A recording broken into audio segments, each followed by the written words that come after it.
Bismillahirrahmanirrahim. Selamat pagi. Assalamualaikum warahmatullahi wabarakatuh.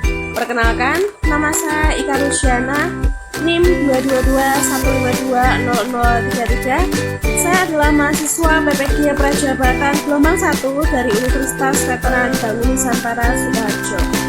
Pada kesempatan kali ini, saya akan menjelaskan tentang kampanye praktik baik yang saya lakukan dalam penerapan scaffolding pada ZPD atau Zone of Proximal Development.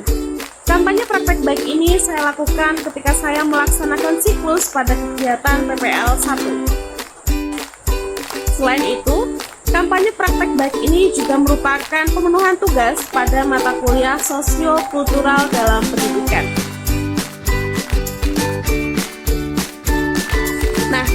Saya menampilkan bagaimana implementasi kampanye praktek baik dalam penerapan scaffolding pada Zone of Proximal Development atau ZPD. Terlebih dahulu saya akan menyampaikan apa sih sebenarnya yang dimaksud dengan ZPD atau Zone of Proximal Development dan scaffolding. Yang pertama adalah ZPD atau Zone of Proximal Development. Nah, ZPD itu sendiri merupakan suatu jarak antara kemampuan siswa untuk menyelesaikan suatu permasalahan tertentu. Permasalahan ini dapat berhubungan dengan kemampuan religius, kognitif, psikomotorik, maupun afektif siswa. Jadi, ZPD itu sendiri terbagi menjadi dua golongan karakteristik, yaitu yang pertama adalah siswa dengan kemampuan aktual. Artinya, siswa atau peserta didik di sini mampu menyelesaikan permasalahannya secara mandiri tanpa membutuhkan bantuan dari orang lain. Lawan dari itu adalah siswa dengan kemampuan potensial, di mana siswa tersebut masih membutuhkan bantuan dan bimbingan dari orang lain untuk menyelesaikan permasalahan yang dihadapi. Nah, dari permasalahan yang timbul pada Zone of Proximal Development atau ZPD setiap peserta didik yang berbeda-beda, di sini tugas guru adalah memberikan suatu scaffolding. Jadi, pengertian scaffolding itu sendiri adalah bentuk bantuan yang diberikan untuk mengatasi permasalahan yang dihadapi oleh siswa atau peserta didik di kelas. Bantuan ini dapat dilakukan oleh guru dalam bentuk dorongan ataupun motivasi yang bisa dipraktekkan ketika proses pembelajaran itu berjalan. Contohnya, apabila ada siswa yang mengalami permasalahan ketika proses pembelajaran, seperti ia kurang memahami suatu materi yang disampaikan oleh guru, guru harus mengetahui terlebih dahulu dan mengidentifikasi penyebab siswa tersebut tidak dapat memahami penjelasan atau materi yang disampaikan. Misalnya, karena siswa tersebut terlalu aktif atau hiperaktif di kelas. Guru bisa membuat pendekatan strategi, teknik, model maupun metode pembelajaran yang sesuai dengan mayoritas karakteristik peserta didik tersebut. Seperti membuat proses pembelajaran tersebut menggunakan metode tutor sebaya. Dengan metode tutor sebaya ini, siswa akan lebih memiliki interaksi positif dengan siswa atau teman yang lain di kelas. Interaksi positif ini diharapkan dapat membuat siswa yang kurang memahami materi tersebut menjadi perlahan-lahan termotivasi dan bisa memiliki pemahaman yang sama atau setidaknya mendekati pemahaman teman-temannya yang lain. Nah, setelah kita mengetahui secara singkat apa sih yang dimaksud dengan Zone of Proximal Development atau ZPD dan scaffolding, setelah ini saya akan menyajikan sebuah kampanye praktik baik dalam penerapan scaffolding dalam Zone of Proximal Development. Semoga video ini dapat memberikan manfaat yang baik bagi kita semua. Selamat menyaksikan.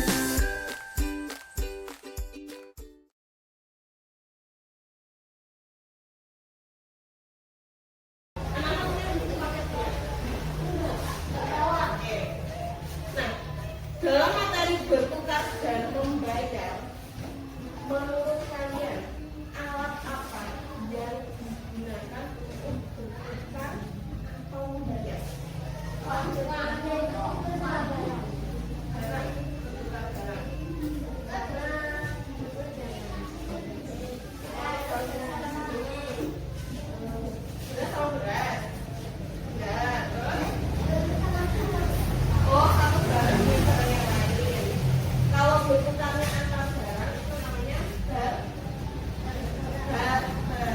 Kalau alat yang kita gunakan sehari-hari bertukar atau membayar,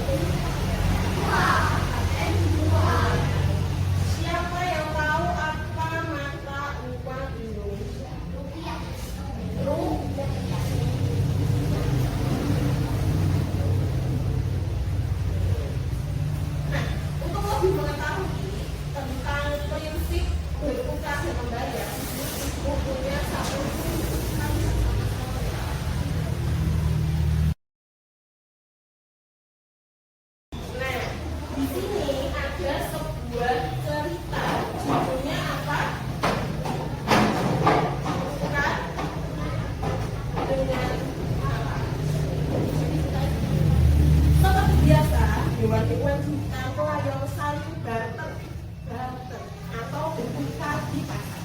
Mereka menukarkan hasil kebun atau barang yang mereka punya dengan barang yang mereka inginkan. Kakak kecil membawa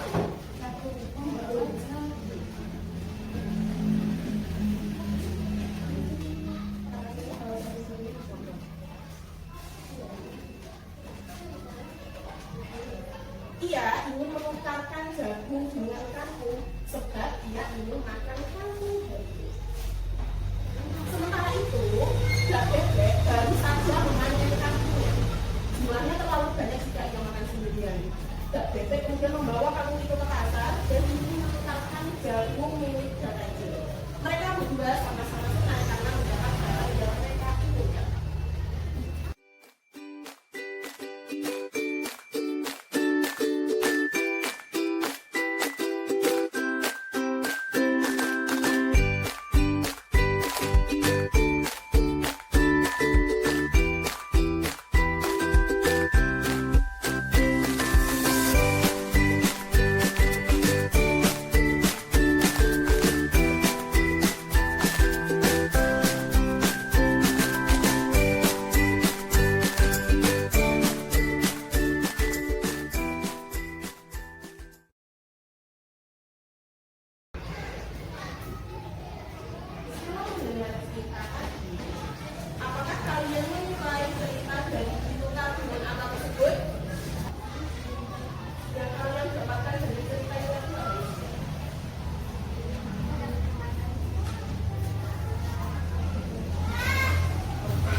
tingkat pertama ini tidak berjudul karena ini masuk ke nilai dasar. Ada satuan, ST itu satuan, PL itu kemudahan, dan RT itu ratusan. Kemudian kalau yang kedua masuk ke ribu, misalnya ribuan, puluhan ribu, ratusan ribu. Ya, jadi bacanya dari kotak yang kedua kemudian dari mana?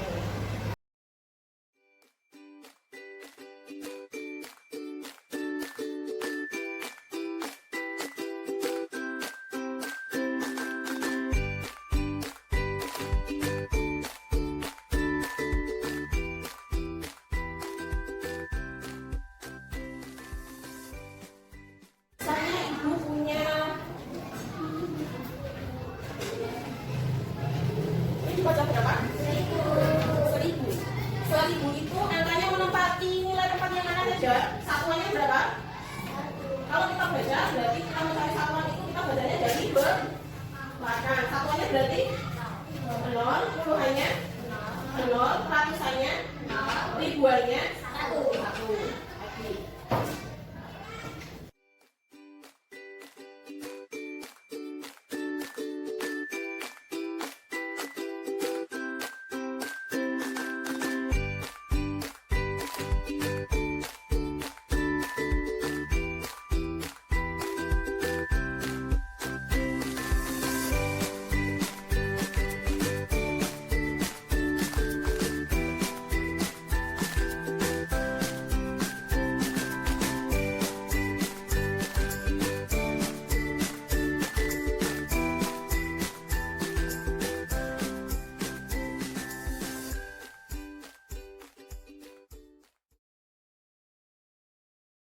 Sekarang ibu punya beberapa bilang angka. Ini ada angka 0 sampai 9. 0,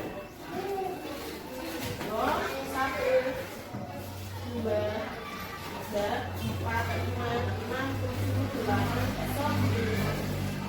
Kita akan bermain secara berkelompok.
Oke, sudah siap? Nanti aku akan menyebutkan suatu nominal angka, misalnya 550. Nanti setiap kelompok mewakilkan salah satu anggotanya untuk maju ke depan.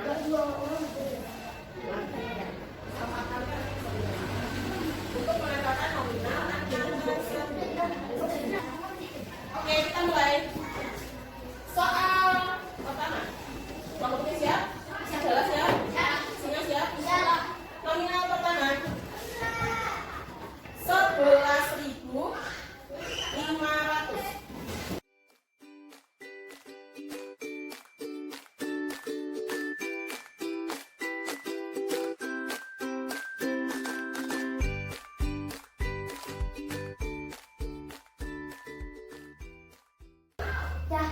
Oke, kelompok serigala.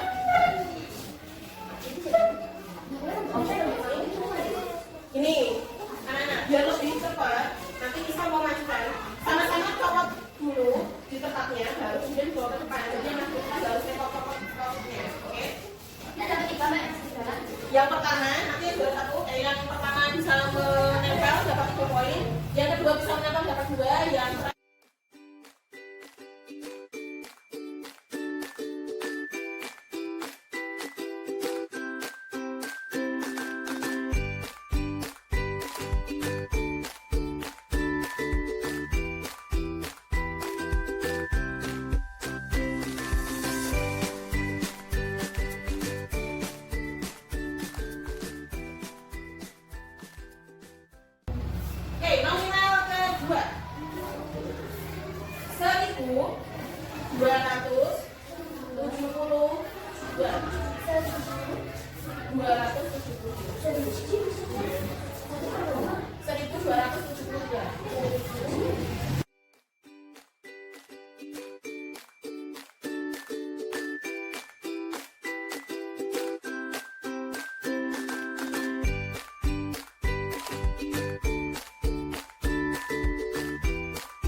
Soal nominal ketiga. 145.310.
Oke, terakhir untuk kelompok kucing sebelah, kelompok serigala 12 dan kelompok singa 5.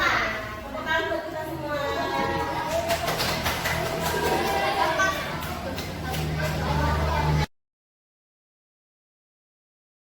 Nah, setelah kita belajar sama-sama untuk membaca nomor-nomor, sekarang kita akan membaca lembar 3 peserta didik untuk dikerjakan secara berkelompok. Nah, di KKP nanti ada 3 kegiatan. Tapi yang pertama, anak-anak mengerjakan dulu kegiatan yang pertama dan kedua. Kegiatan yang pertama adalah menjodohkan nilai mata uang dengan bagaimana cara membacanya.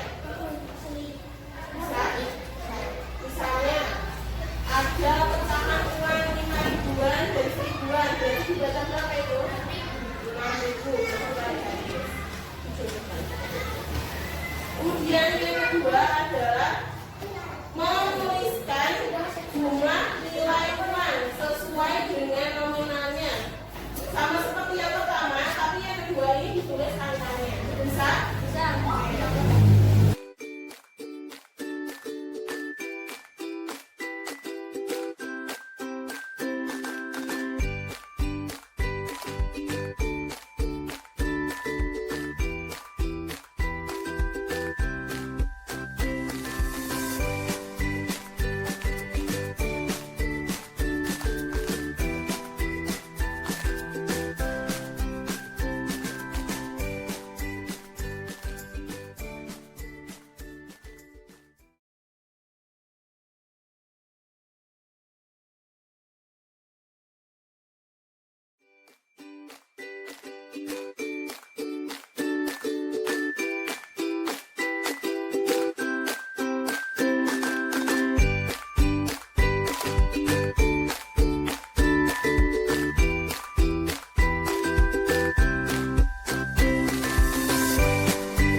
kelompok sini silakan masuk ke depan dengan bawa jaket. Kelompok sini anggotanya siapa aja?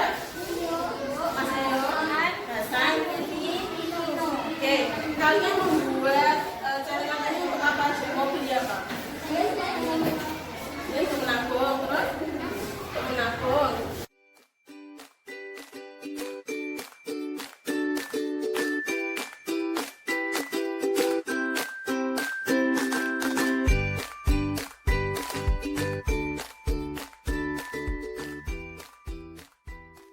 Terdiri dari siapa?